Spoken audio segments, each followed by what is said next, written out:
అందరికీ నమస్కారం అండి. వైఎస్ఆర్సీపీ పార్టీ లేపి తన్నించుకోవడం అంటే నిన్న వచ్చిన రిజల్టే అనుకుంటానండి.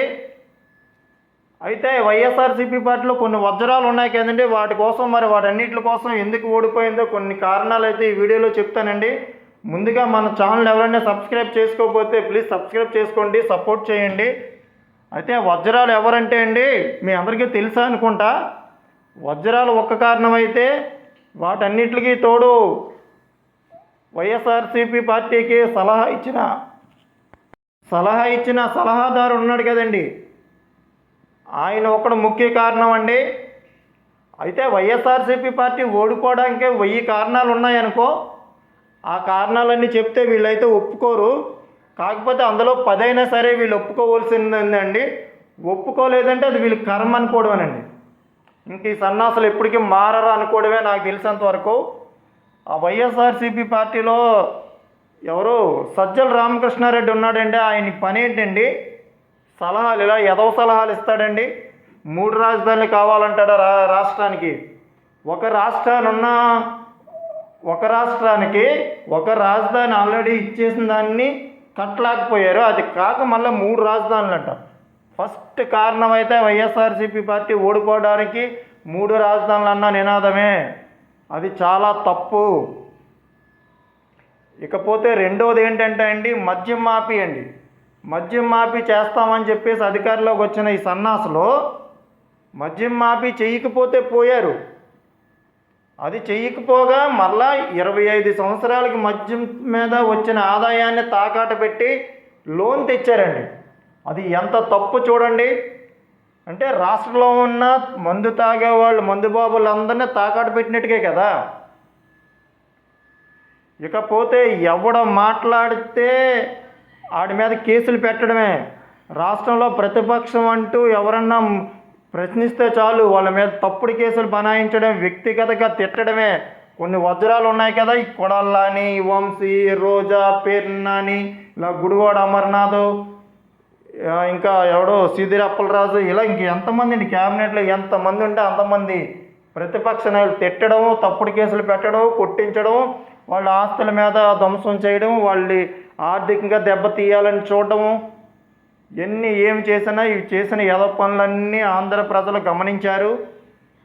సరైన గుణపాఠం అయితే చెప్పారు నాకు తెలిసినంత వరకు. మరి ఈ సన్నాసులందరికీ మళ్ళా ఇంకొకసారి రాజకీయం అన్న గుర్తొస్తే ఈసారి చంద్రబాబు నాయుడు గారు చేసిన పరిపాలన గుర్తు రావాలి. వీళ్ళకి ఎలా పరిపాలిస్తారు, అభివృద్ధి ఏంటన్నది ఈసారి కన్ఫామ్గా చూపిస్తారు. సన్నాసులకి 151 సీట్ ఇస్తే ఏం చేశారండి, ఒక్క అభివృద్ధి చేయకుండా తప్పుడు కేసులు బనాయించి ఎవడ మాట్లాడితే ఆడి మీద తప్పుడు కేసులు పెట్టి నానా నరకం చూపించారు. పోనీ కేసులు పెడితే పెట్టారండి, ఆ ఒక్క కేసు ఒకటైనా నిరూపించగలిగారా? ఒక్క కేసు కూడా నిరూపించలేకపోయారు. ఎందుకంటే తప్పుడు కేసులను వాళ్ళకే తెలుసు. కాకపోతే ఏదో విధంగా ఇబ్బంది పెట్టాలని చెప్పేసి అలా పెట్టి అంత నరకయాతను చూపించారండి.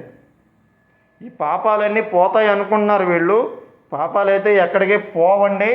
అందుకే ఈరోజు ఇంత ఘోరంగా ఓటమి చెందడానికి కారణమైతే ఈ వజ్రాలు చేసిన మెయిన్ పని అండి. ఇకపోతే ఒక మంత్రి అయినా సరే ప్రెస్ మీట్ పెట్టినప్పుడు మంత్రి శాఖకు సంబంధించి ఏ ఒక్క కార్యక్రమాన్ని అనౌన్స్ చేశారండి? లేదు. మంత్రి స్థాయి వ్యక్తి ప్రెస్ మీట్ పెడితే ఏం చెప్తారని ఎదురు చూస్తారండి ఆంధ్ర ప్రజలందరూ.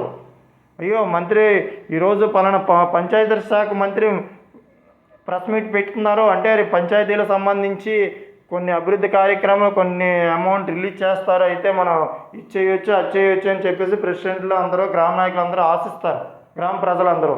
అలా ఏ శాఖకు సంబంధించి ఆ శాఖలోనూ గల కొన్ని అభివృద్ధి కార్యక్రమాల కోసం దాని యొక్క బడ్జెట్ల కోసం చెప్తారేమో అనుకుంటారు. కానీ ఈ వజ్రాలేంటి సన్నాసులు ఇప్పటికే ప్రతిపక్ష నాయకులు ఇలాంటోడు ఇలాంటోడు అని తిట్టడం తప్ప వేరే పని ఉందా?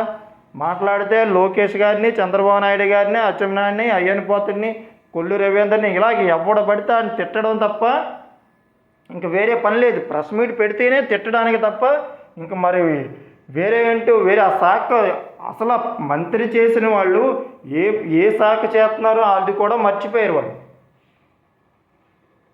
ఆ శాఖను మర్చిపోయి ఇష్టం వచ్చినట్టుగా ప్రవర్తించారండి. అసలు మంత్రి స్థాయి వ్యక్తి మంత్రి చేసే పనులు ఒక్కడు చేశాడండి ఇందులోను, ఈ క్యాబినెట్లో, వైఎస్ఆర్సీపీ క్యాబినెట్లో. కాకపోతే మరి ఇంకా చెప్పవసరం లేదండి ఎంత ఎంత నరకం చూపించారో ప్రతిపక్ష నాయకులు అయితే. ఇకపోతే రోజా గారు ఉన్నారండి, ఆవిడ కోసం అయితే ఎంత తక్కువ చెప్పుకుంటే అంత మంచిది. ఆవిడ ప్రెస్ మీట్ పెడితే చాలండి పప్పు పప్పు పప్పు అని తిట్టేది లోకేష్ గారిని. లోకేష్ గారు చూశారు కదా ఈరోజు ఎంత మంచి మెజార్టీతో గెలిచారు. ఆ పప్పే ఈరోజు నీకు నిప్పయ్యాడు. ఆవిడ మాట్లాడితే చాలు, ఆవిడ నోరో తెలీదు డ్రైనేజో తెలియదండి, అలా తిట్టేదండి రోజా గారు అయితే. ఇప్పుడు ఈ పాపాలన్నీ ఎక్కడ పోతాయి అనుకుంటున్నారో వీళ్ళకైతే నిజంగా చెప్తున్నాను, పాపం అయితే ఇప్పటికితే పోలేదండి, ఇంకా ఉంది ముందుకి వీళ్ళకి. అయితే సిబిఎన్ గారు అయితే మాత్రం వీళ్ళంత దారుణంగా వ్యక్తిగతంగా కక్షలు తీర్చుకునే టైప్ అయితే కాదండి. ఆయన చాలా సాఫ్ట్. ఆయన ఎప్పటికీ అభివృద్ధి రాష్ట్రం బాగుపడాలని చూసే టైప్. ఆయన వీళ్ళగా సాధింపులు చేసి ఎదుటి వాళ్ళే భూములు దోసుకోవాలి, వాళ్ళ ఆస్తులు కొల్లగొట్టాలని టైప్ అయితే కాదు. వ్యక్తిగతంగా దోషాలకైతే ఆయన దూరంగా ఉంటారు.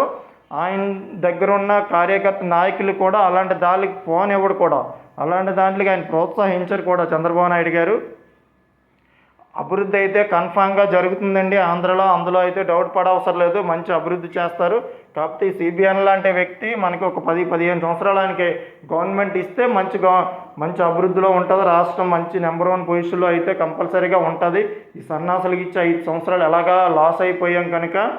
కానీ ఈ సన్నాసులందరికీ ఒకటే చెప్తున్నా, మీరు ఎంత విలరేగారో దానికి డబల్ అయితే మాత్రం కన్ఫామ్గా ఉంటుందండి. ఎవడ మాట్లాడినా బూతులు ప్రెస్ మీట్ పెడితే బూతులు మాట్లాడటమే, ఎదుటి వ్యక్తులు తిట్టడమే, అది తప్ప ఇంక వేరేది లేదు ఈ సన్నాసులందరికీ. ఇప్పుడు ఏం చేస్తారో మరి, ఇప్పుడు ఎన్ని ప్రెస్ మీట్లు పెట్టి తిడతారో తిట్టాలి. ఇప్పుడు మరి అధికారంలో ఉన్నప్పుడు కాదు, అధికారం శాశ్వతం అనుకొని మీ ఇష్టం వచ్చినట్టుగా పేలేశారుగా, మరి ఇప్పుడు ఏం తిడతారో తిట్టండి. వాటన్నిటిని ఇప్పుడు ఎలా ఎదుర్కొంటారో చూస్తారు మీరే. కానీ ఒకటి చెప్తున్నా, ఈ వజ్రాలందరికీ మాత్రం వాళ్ళు చేసిన పాపం అయితే ఎక్కడికే పోదు. మీరు చేసిన ప్రతి తప్పుడు కూడా న్యాయపరంగా మీరు చాలా ఇబ్బందులు పడవలసి ఉంటుంది. అది మాత్రం 100% కన్ఫాము. ఒకవేళ సిబిఎన్ గారు పవన్ కళ్యాణ్ క్షమించినా సరే కార్యకర్తలు అయితే క్షమించే ఓపిక అయితే లేదు వాళ్ళకి. ఎందుకంటే గ్రామ స్థాయి నుంచి గ్రామంలో ఉన్న కార్యకర్త కూడా చాలా నరకం చూశారండి ఈ గవర్నమెంట్లో అయితే, వైఎస్ఆర్సీపీ గవర్నమెంట్లో అయితే. వాటన్నిటికీ బుద్ధి చెప్పే రోజైతే వచ్చింది. కన్ఫామ్గా వీళ్ళు దానికి డిసైడ్ అయి ఉండవలసిందే. ఎవరు ఈ వజ్రాలన్నీ వైఎస్ఆర్సీపీ నాయకులందరూ కన్ఫామ్గా వీళ్ళకి మాత్రం ఉంటుందండి, ఇలాగలా ఉండదు. కానీ వీళ్ళు చేసిన పాపాలు వీళ్ళకే చుట్టుకున్నాయి అనుకోవచ్చు. వాళ్ళకి పిల్లలు లేరండి, పిల్లలు లేరండి, ఎదుటి వ్యక్తులు ఆడవాళ్ళ మీద దూషించి. ఈ సిదిరి అప్పలరాజు ఉన్నాడండి, ఎలాంటి మాటలు మాట్లాడేవాడండి గౌత్ శిరీష గారిని. గౌత్ ఫ్యామిలీ అంటే రాష్ట్రంలోనే నెంబర్ 1 ఫ్యామిలీ అండి. ఆ ఫ్యామిలీని శిరీష గారిని ఆడపిల్లని చూడకుండా ఇష్టం వచ్చినట్టు మాట్లాడేవాడండి. ఆయన మంత్రి స్థాయి కూడా మర్చిపోయి, ఆయన మంత్రి ఏ శాఖ కూడా మర్చిపోయి తిట్టడమే పని తప్ప ఇంక వేరే పని లేకుండా ఇష్టం వచ్చినట్టుగా పాపం మా శిరీష గారిని అయితే నరకం చూపించాడు ఈ సన్నాసి, ఈ సిదిరి అప్పలరాజు అయితే. సన్నాసులందరికీ బుద్ధి చెప్పే రోజు వచ్చింది. కన్ఫామ్గా నరకం అయితే చూస్తారు వీళ్ళందరూ, అందులో నో డౌట్ అండి. ప్లీజ్ అందరూ మన ఛానల్ ఎవరైనా సబ్స్క్రైబ్ చేయకపోతే ప్లీజ్ దయచేసి సబ్స్క్రైబ్ చేసుకోండి. థ్యాంక్ యూ అండి, థ్యాంక్ యూ సో మచ్.